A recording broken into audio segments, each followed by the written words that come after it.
Mateus, capítulo 18, a partir do versículo 23.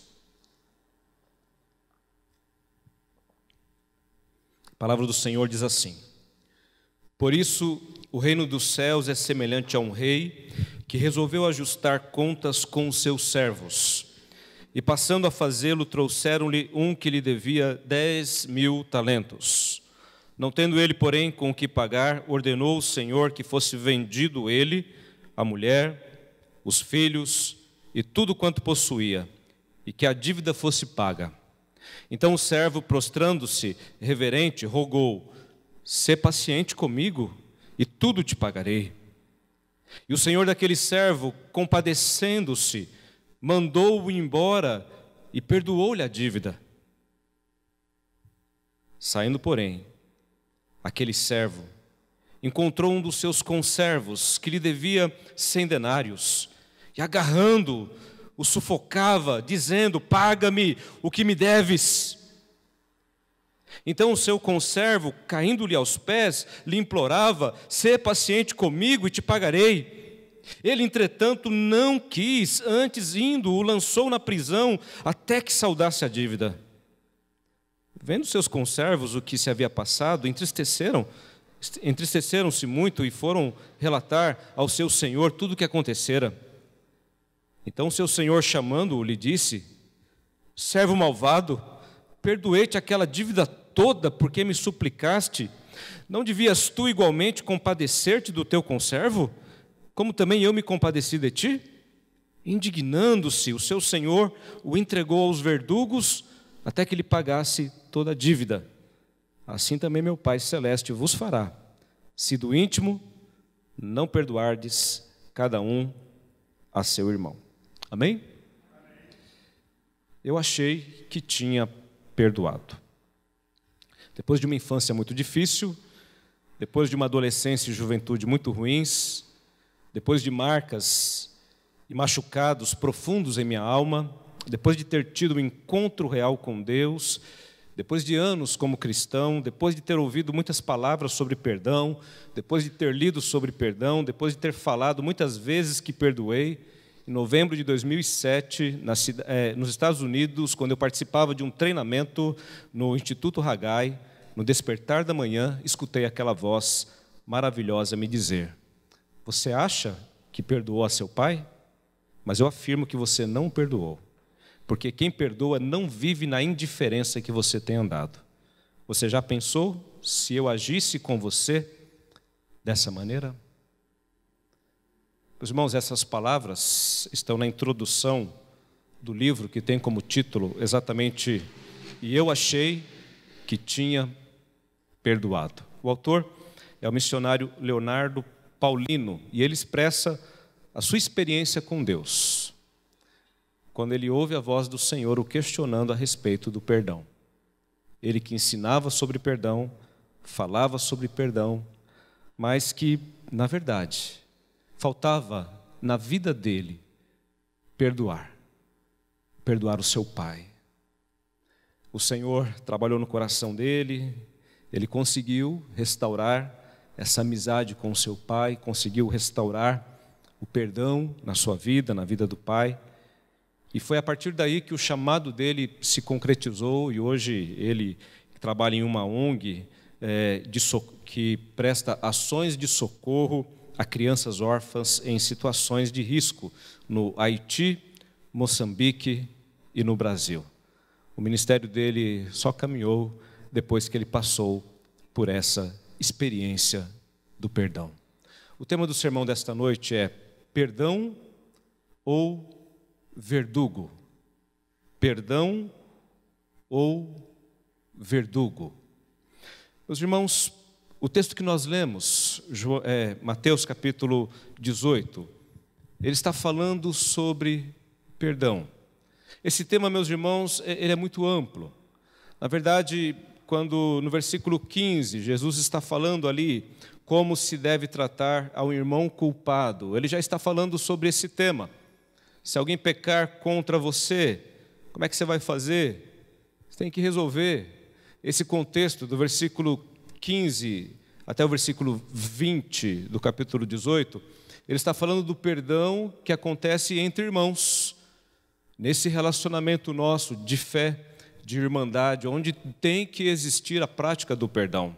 Depois, isso se amplia um pouco mais, quando perguntam para Jesus, Pedro pergunta: Senhor, até quantas vezes eu tenho que perdoar? Não é 7 vezes? Jesus diz: não, até 70 vezes 7.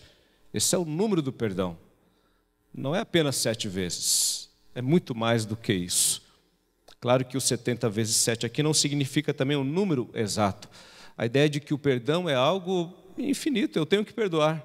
Eu tenho que estar pronto a perdoar, não apenas os meus irmãos, esse relacionamento, mas nos outros relacionamentos que eu tenho também. Ora, eu me relaciono com pessoas que não são minhas irmãs na fé, no trabalho, na escola, no trânsito, enfim. Eu tenho que exercer e eu tenho que viver o perdão. A seguir, no capítulo 19, Jesus trata a questão do casamento, matrimônio. Muitos estavam abandonando as suas esposas naquele período, né, se divorciando sem motivo. E Jesus está ensinando ali também sobre o perdão, no contexto agora da família, marido e mulher, porque se o único motivo justo para a separação é o adultério, mesmo no caso do adultério, se houver perdão, pode então haver uma reconciliação entre o marido e a mulher e não haver a separação. Meus irmãos, veja, não importa em que contexto nós estejamos, nós precisamos viver na prática do perdão.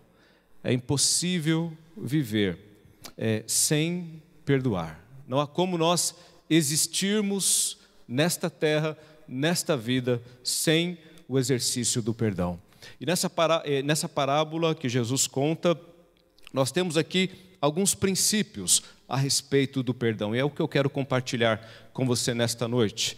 Pelo menos 3 princípios do perdão. E o primeiro deles, meus irmãos, no versículo 23 e 25, por isso o reino dos céus é semelhante a um rei que resolveu ajustar contas com os seus servos. E passando a fazê-lo, trouxeram-lhe um que lhe devia 10.000 talentos. Nós temos aqui, nessa parábola, um rei que chama os seus servos e ali haverá uma prestação de contas. E os que se apresentam diante do rei são pessoas que estão devendo, são devedores, todos ali são devedores. Quando nós pensamos, meus irmãos, e essa passagem está nos remetendo à nossa relação com Deus, à nossa relação com os nossos irmãos, a nossa vida como cristãos, quando nós pensamos nisto, meus irmãos, neste rei que representa aqui o próprio Deus, diante de Deus, todos nós estamos na mesma condição, todos somos devedores. Esse é o primeiro princípio que nós encontramos aqui nesta parábola, que apresenta a nossa condição, a minha condição, a tua condição é esta, é de dívida. Qual a nossa dívida? O pecado. Todos nós somos pecadores, todos nós somos culpados. A Bíblia diz, Paulo escrevendo aos Romanos, todos pecaram, não há justo nenhum sequer. Não há entre os homens um que possa dizer, eu não tenho pecado, eu não sou devedor. Todos os homens pecaram. Todos os homens são devedores diante de Deus. O salmista Davi, no Salmo 51, ele diz, versículo 5, eu nasci na dívida, eu nasci no pecado, eu nasci na iniquidade, e em pecado me concebeu a minha mãe. Porque, meus irmãos, essa questão do pecado não é uma questão da prática, é uma questão já de natureza. A partir de Adão, e todos nós descendemos do primeiro homem, Adão, conforme a Bíblia diz, todos são pecadores e já nascem nesse estado de depravação, de afastamento de Deus, de dívida para com o Senhor. A Bíblia diz ainda em Romanos que o salário do pecado é a morte, a consequência do pecado é a morte. Primeiro princípio, todos nós estamos nesta condição. Todos que estão aqui nesta noite estão nessa condição devedores, culpados, pecadores diante do rei. O segundo princípio que essa parábola vai nos ensinar a respeito do perdão, meus irmãos, é que a graça de Deus, ela nos alcançou e nos perdoou. Olha o que diz o versículo 25. Não tendo ele, porém, com que pagar, ordenou o Senhor que fosse vendido ele, a mulher, os filhos e tudo quanto possuía, e que a dívida fosse paga. Então o servo, prostrando-se, reverente, rogou: sê paciente comigo e tudo te pagarei.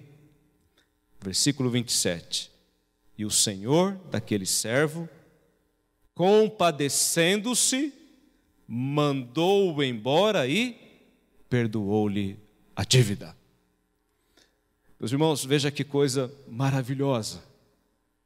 Nós estamos aqui diante daquilo que a Bíblia chama de graça, que é um favor imerecido. O que aquele rei fez foi pura graça, foi pura misericórdia. O servo lhe devia, mas ele faz o quê? Ele perdoa a dívida daquele servo. Ele não era obrigado a fazer isso. Ele fez por graça, ele fez por amor, ele fez espontaneamente. É assim, meus irmãos, que Deus age para conosco. Deus, ele nos perdoou. Há perdão em Jesus Cristo.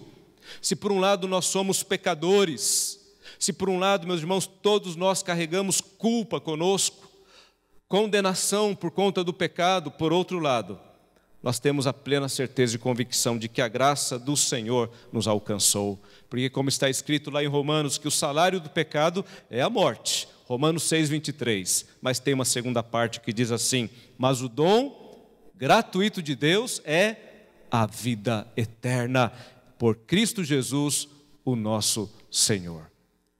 Ele nos perdoou. Ele perdoou a minha dívida. Ele perdoou a sua dívida. E perdão significa limpar a conta, cancelar a dívida. Lá em Colossenses capítulo 2, versículo 14, Paulo escrevendo à igreja e falando a este respeito daquilo que Cristo fez, ele diz assim: tendo cancelado o escrito de dívida que era contra nós e que constava de ordenanças, o qual nos era contrário, removeu inteiramente, cravando na cruz.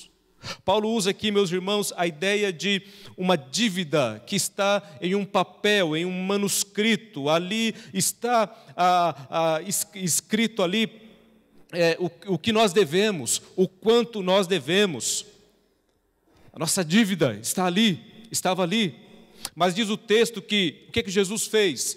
Lá na cruz, ele cancelou. Lá na cruz, ele rasgou. Imagine um papel, né? Como a promissória que nós temos hoje, o reconhecimento de que eu estou devendo, não é? Jesus, ele pegou esse escrito e fez o que na cruz?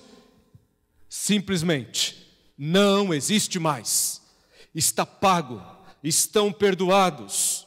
Essa foi a obra de Cristo na minha vida e na tua vida. O perdão nos alcançou, a graça nos alcançou, assim como este rei que derramou da sua graça, do seu perdão, do seu amor para com aquele servo. Aquele servo foi alvo do perdão do rei.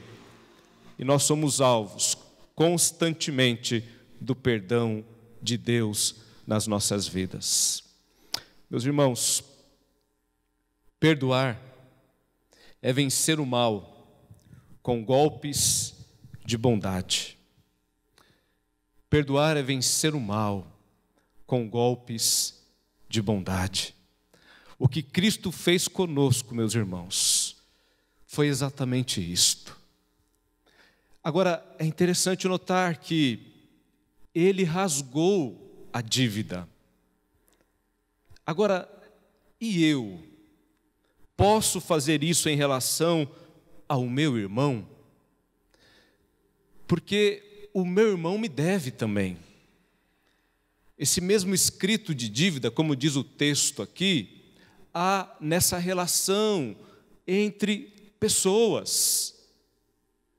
Se Jesus fez isso por mim, será que eu teria a mesma capacidade de fazer isso em relação aos meus irmãos? É importante dizer, meus irmãos, que não, eu não consigo fazer isso. Não nesse sentido do que Cristo fez. Somente Ele é capaz. Somente Ele pode rasgar de fato essa dívida.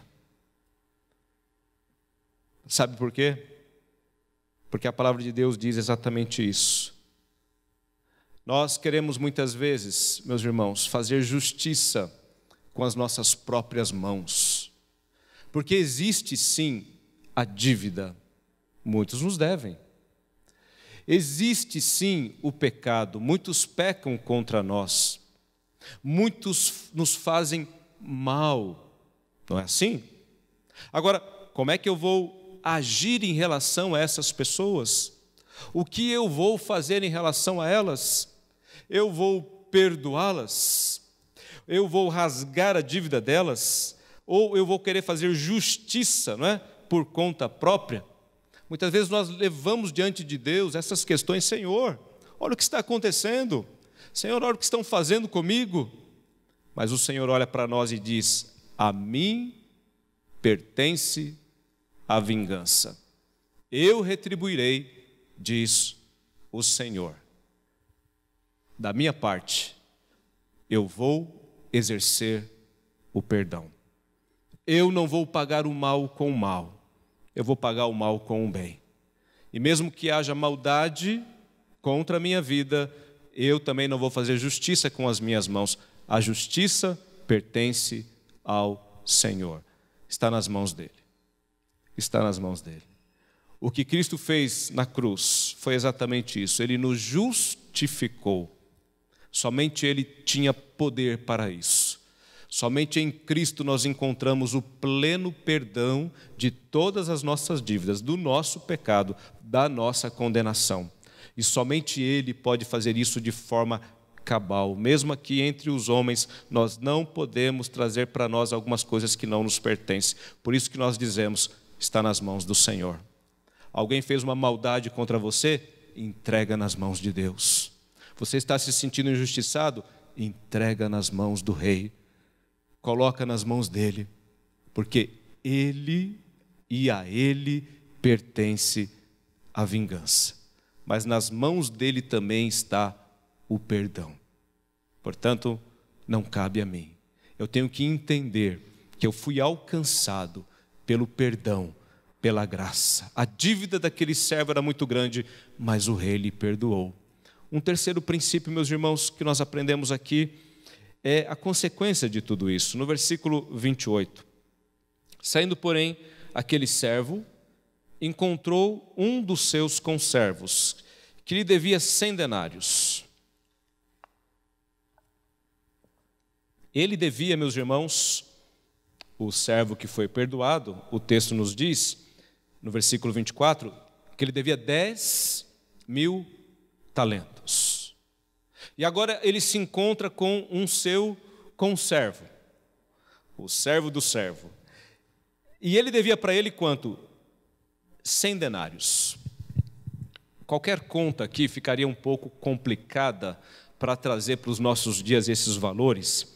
Mas você pode pensar, se nós fôssemos colocar isso em reais, em dólares, por exemplo, daria mais ou menos algo em torno de uns 100 milhões de dólares, a dívida que foi perdoada pelo rei.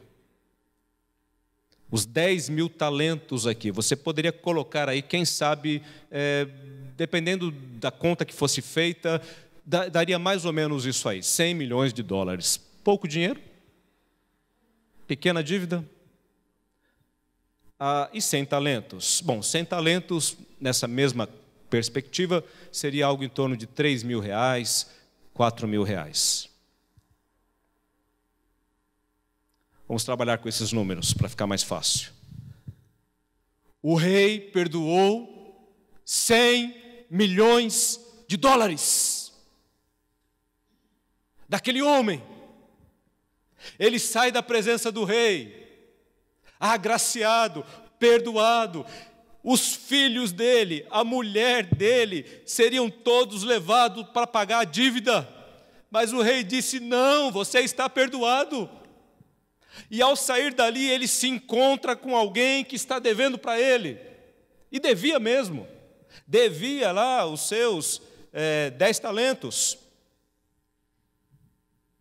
Aliás, 100 denários, ou 4.000 reais. E o texto diz, meus irmãos, que aquele homem chegou, né, para o seu conservo e disse assim: você vai me pagar, é agora. É nesse momento. O servo até diz: olha, não dá para esperar uns 2 dias aí, uns 3 dias, uma semana, eu vou pagar, ser paciente comigo. Ele implora. Mas o que o homem diz? Não, agora. E se você não me pagar, eu vou mandar você para a prisão. Você vai pagar. Está pensando o quê? Ou paga, não tem acordo. E não é nem 1 centavo a mais, nem 1 centavo a menos. Eu quero o meu dinheiro.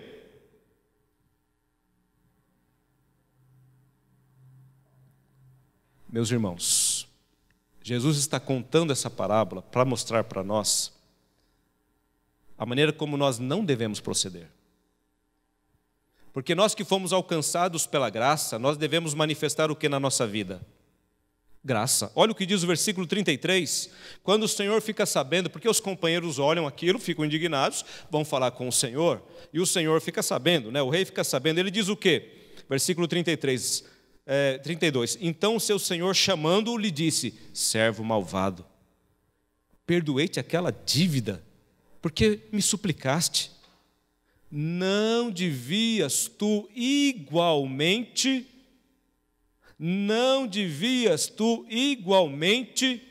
compadecer-te do teu conservo, como também eu me compadeci de ti?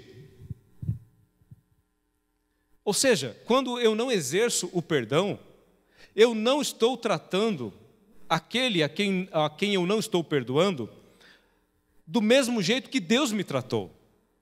Deus me tratou de um jeito e eu estou tratando agora os outros de uma maneira completamente diferente.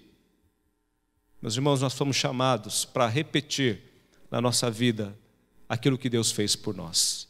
Nós somos fruto da graça, nós somos fruto do amor, nós somos fruto do perdão. Na minha vida e na tua vida tem que haver diariamente, constantemente, frutos de graça, frutos de amor, frutos de perdão. Não há outra maneira de se viver na presença de Deus, como filhos de Deus, se nós não entendermos essa palavra. Jesus nos ensina a orar, a oração do Senhor, e a gente vai dizer lá, não tem jeito: Senhor, perdoa as minhas dívidas, eu preciso do perdão, eu sou o devedor, reconheço isso. Mas nós oramos assim como nós temos perdoado os nossos devedores. É bom. Senhor, perdoa as minhas dívidas. Quantas dívidas eu tenho? Pecamos por palavras, pensamentos, ações, omissões. Não somos perfeitos. Agora tem um outro lado. Assim como eu tenho perdoado os meus devedores. Ou perdoa as minhas ofensas, como eu tenho perdoado aqueles que me têm ofendido. Será que nós temos conseguido orar a oração do Pai Nosso todos os dias, meus irmãos? Será que nós temos conseguido viver nessa experiência de perdão diário? Como é difícil, meus irmãos. Esse é um tema que estamos sempre trazendo e é necessário sempre tratar dele, porque é algo que nos atinge constantemente. Constantemente nós podemos cair no erro de não viver como Deus quer que nós vivamos nessa área do perdão. E isso tem destruído a vida de muitas pessoas, de muita gente. Tem muita gente sofrendo dentro da igreja por conta de não ter conseguido perdoar. Pessoas que estão culpadas, amarguradas, entristecidas, pesadas. E se você for procurar, você vai encontrar falta de perdão. Em alguma situação, em algum momento, em alguma circunstância da sua vida. Estão carregando isso. E o Senhor constantemente nos lembra: perdoa, perdoa, perdoa.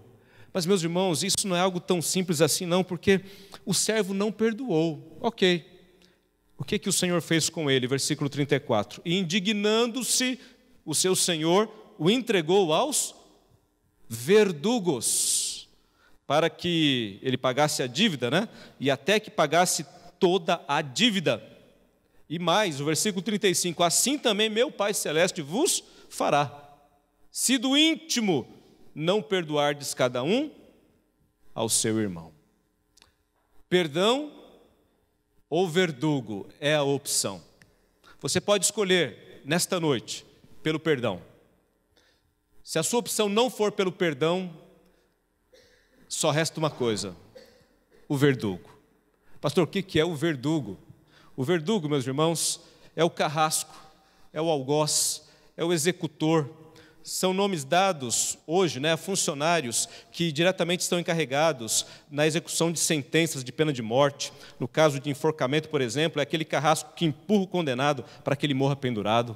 Já no tempo de Jesus, a ideia eram os guardas da prisão e ficavam ali para tornar a vida do prisioneiro a vida assim mais amarga possível, né? Ou com uma vara, ou com um chicote, eles espancavam diariamente os criminosos e atormentavam eles. E Jesus está dizendo que quem não perdoa cai na mão de quem? Dos verdugos, dos atormentadores, dos carrascos, daqueles que vão tornar a vida azeda, amarga, um inferno. A falta de perdão, meus irmãos, é isso.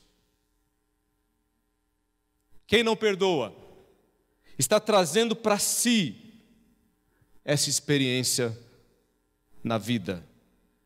Queridos, nós precisamos atentar para isto nesta noite. E eu quero concluir, lembrando, todos nós somos pecadores. A graça de Deus nos alcançou e nos perdoou. Terceiro, devemos manifestar a graça de Deus na nossa vida e também perdoar aos nossos irmãos. Pastor, o que é perdão? Perdoar não é indiferença. Lá no livro, o missionário ele traz algumas definições sobre perdão. Ele diz assim, perdoar não é indiferença, por exemplo. Tem gente que acha que perdoar é indiferença. Por exemplo, tem algo contra o irmão, encontra ele na rua, né, ele está passando lá, vira para cá. Finge que nem viu, né? Não, eu não quero mal, mas também não quero bem, né? Eu já passei, eu já perdoei, mas não quero nem ver perto de mim. Nem existe mais, não é?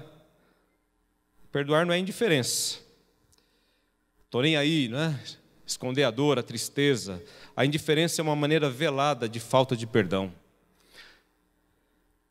Perdão também, meus irmãos, não é mérito. A pessoa merece ser perdoada? Não. Não merece. Pastor, o que eu queria fazer com aquele camarada, com aquela camarada, era pegar ele e dar uma surra nele, pastor. Essa é a minha vontade. Ele merecia uma surra mesmo. Como dizem, né? Com gato morto ainda. Não sei por que gato morto, né? É o que ele merecia. Pois é por isso mesmo, perdoa. Ora, não teria lógica o perdão se não fosse exatamente assim. É porque a pessoa merece, não é? Que ela é culpada, é que eu perdoo, e tenho que perdoar. Então, meus irmãos, perdão não é mérito. Eu não estou perdoando porque ela merece ser perdoada, ela não merece ser perdoada, mas eu tenho que perdoar. Perdão também, meus irmãos, não é opção. Eu acho que eu vou perdoar, eu acho que eu não vou perdoar. Não. O rei chega para o servo e diz, eu perdoei. Você devia também ter perdoado. É imperativo. Você tem que fazer isso. Não é escolha, não. Não é opção, não. Deixa eu pensar aqui. Não. Nós precisamos viver na prática do perdão. E perdão, meus irmãos, é a gente se libertar. Olha que coisa maravilhosa. Quando você não perdoa, é como se você estivesse acumulando na tua vida lixo, sabe? um acumulador de lixo, mas não externamente, sim interiormente, no coração, na alma. E você vai o quê? Apodrecendo por dentro. Quem não perdoa é assim. E quem quer viver uma existência assim, se você quiser limpar toda essa sujeira que muitas vezes habita o teu coração, o teu interior, muitas vezes o caminho é o quê? É o perdão. Você precisa perdoar. Você precisa se limpar. Você precisa ficar mais leve na tua existência. Pior ainda, meus irmãos, a Bíblia diz que quem não perdoa é porque odeia, porque tem amargura. E isso é uma coisa muito séria. A Bíblia diz que quem odeia o irmão é assassino, já matou ele, né? Dentro de si ele já está morto. Mas o que acontece? Quem não perdoa carrega o morto com ele. O dia inteiro pensando ali, remoendo, vai dormir, cabeça no travesseiro, está lá. Quem sabe 1, 2, 3, 4, 5 mortos com ele, por falta de perdão. E a gente sabe que morto, depois de um tempo, começa a feder, apodrece. E tem pessoas que são caixões ambulantes, carregando mortos dentro de si, por falta de perdão. Isso não é vida, isso não é existência. Deus não quer isso para mim, Deus não quer isso para você. Por isso que Ele diz o quê? Perdoa. Perdoa. Você precisa perdoar. Quando você se lembra de alguém que fez o mal para você, qual é o sentimento do teu coração? Se o teu coração está vendo com amargura, né, com tristeza, talvez seja um indicativo que ainda não houve o perdão. Um indicativo de que algo ainda precisa ser feito. Entre amigos, isso precisa acontecer. Entre irmãos, isso precisa acontecer. Entre marido e mulher no lar, tem esposo que está brigado com a esposa. Já estão dormindo em cama separada já. Por quê? Porque brigaram e não houve perdão. Filhos brigados com os pais, pais brigados com os filhos, muitas vezes vivendo dentro do mesmo teto, sem se olhar, sem conversar. Meus irmãos, em relação aos casais, o divórcio não é só o ato de ir lá no cartório e registrar lá a separação, não. Tem muitos casais divorciados vivendo juntos já há muito tempo, por falta de perdão. Por falta de perdão. E quanto mais demora, pior fica. E quanto mais demora, mais difícil fica. E quanto mais demora, mais você vai sendo consumido, o fardo vai ficando pesado. O inimigo vai se aproveitando de situações assim, para arrebentar com você, para destruir você, para acabar com você, para condenar você. Ó, tá vendo só? Olha, ó o teu coração aí. Vai lá na igreja ainda, né? Ainda quer ser crente ainda. Faça a opção, não pelo ódio, não pela amargura, não pela vingança. Faça a opção pelo amor. Não transforme a sua existência num campo de guerra, numa batalha. Se você for procurar inimigo, problema, você vai achar por todo lado, em todo tempo. Não fica carregando bomba, não. Onde você passa, você joga uma bomba. Carrega flores. Amém? Não é melhor? A gente está sempre, algumas vezes, mais pronto para brigar do que para trazer a paz, né? Aos corações. Você é aquilo que você se alimenta, do que você tem se alimentado. Se você se alimentar de ódio, amargura, né? Vingança, você é isso. O teu coração é isso, em todo o tempo é isso que vai transparecer na tua vida. Mas o Senhor te trouxe aqui nesta noite para ouvir essa palavra, porque de alguma forma você precisava ouvir essa palavra. Talvez esse não tenha sido hoje o teu problema, mas quem sabe lá na frente você vai precisar de aplicar essa palavra na tua vida. Quem sabe você está vivendo isso hoje, e eu posso dizer, meus irmãos, que é muito difícil qualquer um que está aqui nesta noite que não tenha algum problema nessa área e que não precisa de algum acerto nessa área. Perdão. Que nós possamos viver nessa prática, a começar aqui pela casa do Senhor, pela igreja. A igreja não é um lugar para divisão, lugar para brigas, discórdias. A igreja é lugar de amor, de comunhão, de paz, onde o exercício do perdão tem que ser contínuo e diário. Se você acha que fez alguma coisinha que machucou o teu irmão, alguma palavra, alguma atitude, vai lá, dá um abraço nele, pede perdão. Se a tua consciência está te acusando, mesmo que não tenha acontecido nada, vai lá. Abraça ele, pede perdão, ora por ele, clama ao Senhor pela vida dele. Quando vir a imagem ruim, quando vir o sentimento ruim, ao invés de deixar isso dominar, ora, pede a Deus a libertação, libera o perdão. E, se possível, procure, tente resolver isso. Isso vai fazer bem para você. Do contrário, você vai sofrer muito. Você não vai conseguir viver a plenitude de Deus na tua vida enquanto você não se libertar destas coisas. E o Senhor te chama aqui para ouvir isso. Falar de perdão é falar de Deus. Falar de perdão é falar da graça. Falar de oferecer aos outros uma memória apagada, sem registros, sem mágoas, sem tatuagens do ressentimento. Perdoar é deixar o outro nascer de novo na nossa própria história, sem a memória que fizeram dessa pessoa uma desagradável lembrança. Falar de perdão é falar de vida, de saúde, de paz, da verdadeira humanidade individual que se transforma na semelhança de Deus, pois quem não perdoa adoece e se deforma como gente. Falar de perdão é falar de Jesus e dos homens que com ele almejam ficar parecidos. Falar de perdão é falar de Deus na minha vida e na sua vida. Que o Senhor nos abençoe e que possamos viver na prática desse perdão a todos os momentos e instantes da nossa vida. Nós vamos orar. Eu queria convidar você a fechar os teus olhos.